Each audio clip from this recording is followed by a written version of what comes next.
Now, many of you have asked me, why haven't you talked about Robert Mugabe? There was a lot of news coming out of Africa, one of the biggest news. And I didn't want to do that because I wanted to make sure I make a proper video dedicated to our brother. Because a lot of people have said a lot of things about him, some good, a lot of lies about the brother. But I wanted to make sure we put it all in proper context. Now, Robert Mugabe himself, yes, he is a great liberator of Zimbabwe. He's also been a hero as well. But toward the end, people claimed that he was a dictator, claimed that he abused a lot of people, but didn't have that into proper context as well. So let's talk about Robert Mugabe and what he done for the people. Robert Mugabe was born on February 21st, 1924. Now, he was born in southern Rhodesia. Robert Mugabe's life as a little child was normal as it could be for children going through the evil system that was in Rhodesia. Now, Rhodesia was ran by a guy by the name of Ian Smith. Ian Smith was a horrible white supremacist. He treated black people very, very evil.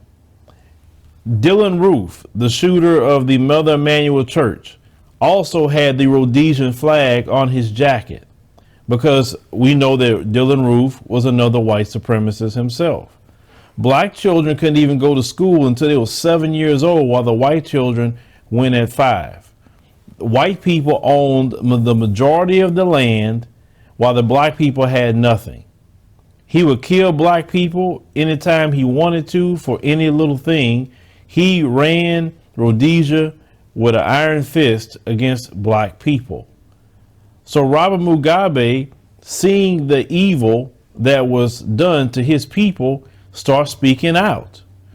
He started to be upset what was going on. And eventually he was jailed. Now, during his prison time, he still connected with the brothers and sisters on the outside to start leading the rebellion against the white supremacists named Ian Smith and the Rhodesian government. Robert Mugabe had a son that died. He wanted to go to the funeral. He could not get out to go to the funeral. That made Robert Mugabe really upset, and he never forgave them for doing that, or not allowing him to see his son be buried. He got extremely hardened against the white supremacists. So with that particular anger and zeal that he had, not only to free his people, but to get back at the white supremacists, he wanted to make sure that he, as a person that's trying to liberate his people, fight to the death. So they had waged a war almost 10 years. And even in this war, the Rhodesians was using biological and chemical warfare. They was using anthrax. They was using typhoid. Yes, they was using all these different things against the brothers and sisters at that time period. Now, when I was reading all of that, I was like, wow, these people have changed from nowhere. They're always trying to wage some sort of chemical and biological warfare against somebody. You understand? Now, that didn't even come about until they came along and you start studying history. They start creating all these diseases. They still creating them now. And they would use them in weapons against people. You know, the Native Americans was, suffered biological warfare with the smallpox. So they put all that on the blankets, kill a lot of them off. You understand, just for an example? But yet Robert Mugabe and the fighters won. And they had eventually an election. And Robert Mugabe was elected as the leader. Now, he did not take out Ian Smith, even though I thought he would, but he did not. He allowed him to stay in the new form Zimbabwe. They had a few seats in the parliament at the time period. But Robert Mugabe said, okay, we won. I still want to have a government of reconciliation. At the same time, Britain was telling Robert Mugabe at the time that they would help assist with the new transfer over from Rhodesia to Zimbabwe. So Robert Mugabe tried to go along with that for a long while. He tried to be at peace with everybody. He freed his people. He made sure to change the name to Zimbabwe. So that's one of the beautiful things that Robert Mugabe done for his people. Do you know, like South Africa, that was the name that the white people put on that land. When the ANC took over after apartheid, they should have did the same thing. They should have changed the name from South Africa and put it back to Azania. But Robert Mugabe had made sure to change that to Zimbabwe. He even talked about that with South Africa. Say, why do they still have the name that the oppressor put on them? And they should have changed that. That's what he had said about South Africa. But Robert Mugabe got to a point close to the 2000 election where a lot of people was still bothered that they didn't have anything, but yet only 4,000 white farmers had all the land and the most fertile land. So after they had an election, and he was elected back in, after they had an election, this is what Robert Mugabe had stated about the land they wanted to do land reform about. There is enough land in the country, and out of 12 million hectares, what we want, about half of that, 5 million plus, and they only 4,000 farmers own 12 million hectares of the most fertile land in the country. Why can't they agree to 5 million plus coming our way? So as you heard, he's saying, listen, we need so much land for the people because the people's getting real restless. So they eventually took the land from the white farmers and gave it to 250,000 Zimbabwe citizens, the indigenous people of that land. The white farmers is not indigenous to anywhere in Africa. They indigenous to the original place they come from, which is those people. They're from the Netherlands area. All of those people that came down there. Okay.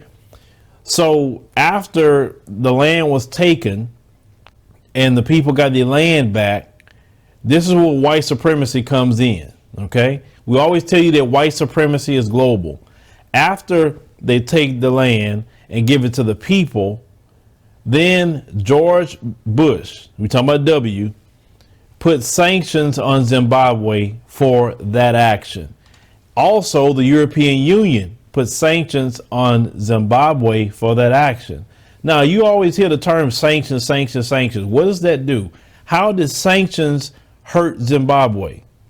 Sanctions at that time period, and still now, was that they could not get any kind of development loan or do any business with the IMF, with the World Bank, any kind of NGOs that wanted to do something with them, with the threat of, if you do business with Zimbabwe, we'll put sanctions on you too, no matter what country it is. So basically, the sanctions the United States can put on the country is basically cut them off from all avenues of money.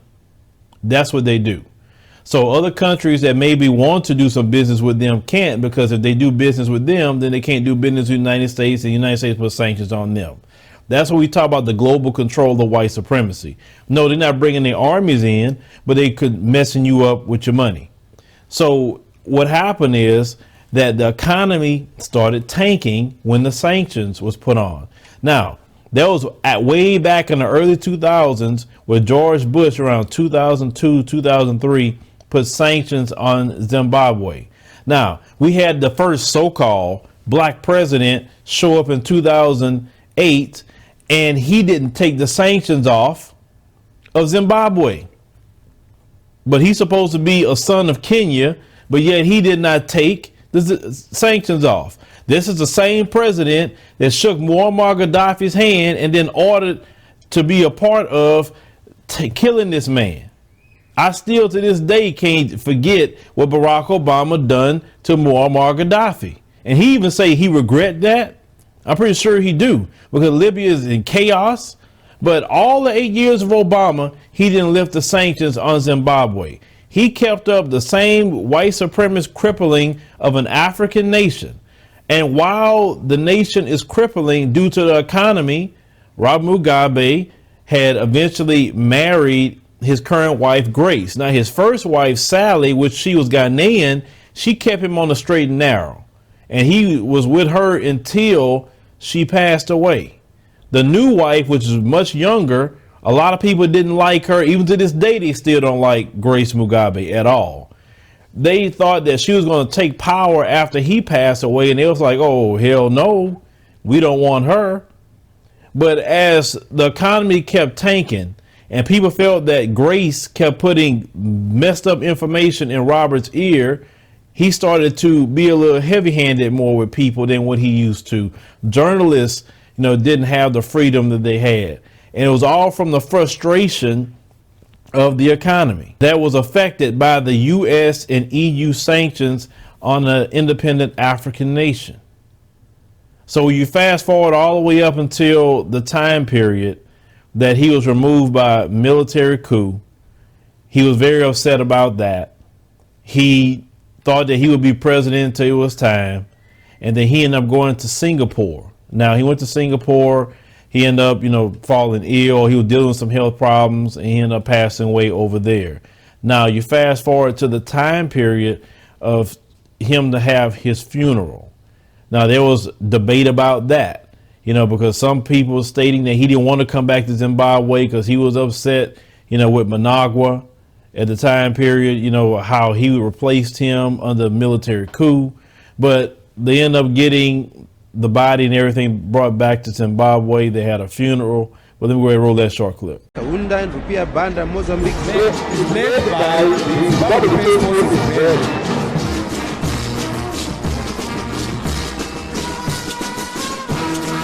The funeral parade that we are witnessing is the first of its kind and is the highest form of respect to the late former president of the Republic of Zimbabwe.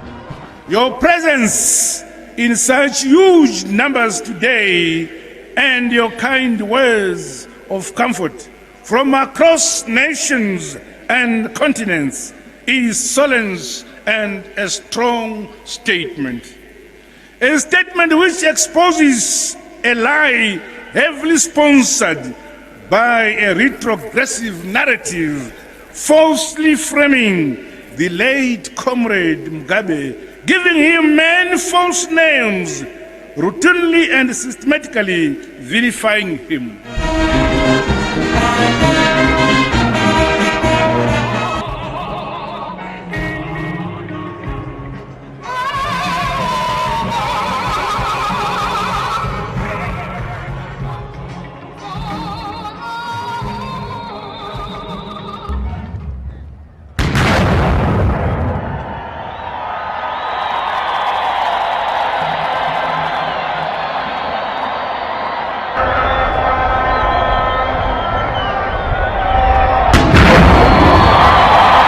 So as you saw, they did have a, military style funeral for Robert Mugabe. But what can we take away from Robert Mugabe? He freed his people. He was put in a situation that many of us have been put in. He has so many great quotes out there that one of them just stuck with me. I just can't repeat here because, you repeat certain things here and certain individuals get all in their feelings. So, we'll talk about that on another time. But Robert was very smart. He was a man of 7 degrees. He was a man that woke up 5 o'clock in the morning.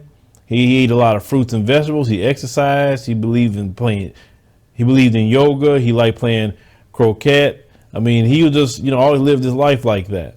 Now, sure, you could talk about things that he done that maybe wasn't right. But at the end of the day, it's not like he ran his nation in a fair way, because when you have someone from the outside crippling your economy and people's constantly on you like, hey, what are you going to do about it?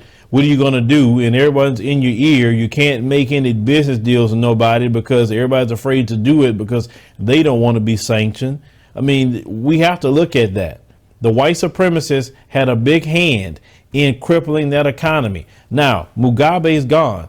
Donald Trump back in March said that he was going to continue the sanctions on Zimbabwe 1 more year. Now, Managua tried to start giving the white farmers that lost their land money. And people were saying, well, he cooning, look what he's doing. No, I knew what he was doing. He was trying to do it to hopefully get the sanctions off. Because if you can get the sanctions off, then they can start doing business. Now, the only person that can come in really and do business with them now is China. Because China don't care about no U.S. sanctions. They're not worried about it. The U.S. is too in deep with them. They all these factories over there. U.S. owe China so much money, so China's the only one that's been coming in there giving them money. But other nations, no, they're not doing that. But they need more investment. They need more development. I know it's a lot of business opportunity there right now. I mean, I know Zimbabwe should be wide open. Even those in the Southern African Development Community stated that they need to release the sanctions off of Zimbabwe. So until the next year, Zimbabwe still have sanctions. So that needs to be brought up to the UN and say, hey, why is it you keeping sanctions on us for? You know, this isn't right. We trying to develop our nation. They were stating that up to 2 million people in Zimbabwe can go without food due to the sanctions. So they're still trying to punish Zimbabwe for the actions of Robert Mugabe. That's why I told you, white supremacy is global. For 4,000 white folks, they are sitting up here punishing millions of people, and 2 million people could be starving in Zimbabwe. All because this man wanted to have land reform and give his people the land that's rightfully theirs. Now, they would do the exact same thing to South Africa if Julius Malema would have did that. Let's say he became the president and did that. They would have done the same thing. Because that's why I told you white supremacy is the most evil institution. Because sovereign lands should be able to do what they want. Nobody comes over here or to know Europe or anywhere and tell them what to do. But they can basically bully and pick on smaller nations. But Robert Mugabe was a freedom fighter. He did liberate his people. And everyone as leaders going to make decisions that are good or bad. Look at George W. Bush with the Iraq situation. You know, look at that. So you can always point at someone that's making certain decisions that just isn't right. But he will always be a hero on the African continent. You know, the brother stood up. He toppled the white supremacists. And that's what we all celebrate from Robert Mugabe. But leave me a comment, let me know what you think about, you know, Robert Mugabe and his life. But understand, when we talk about white supremacy as a global entity, that's what I mean. Look at Zimbabwe. That's exactly what we talk about. They can affect you in an area of money, and their armies don't have to even touch you.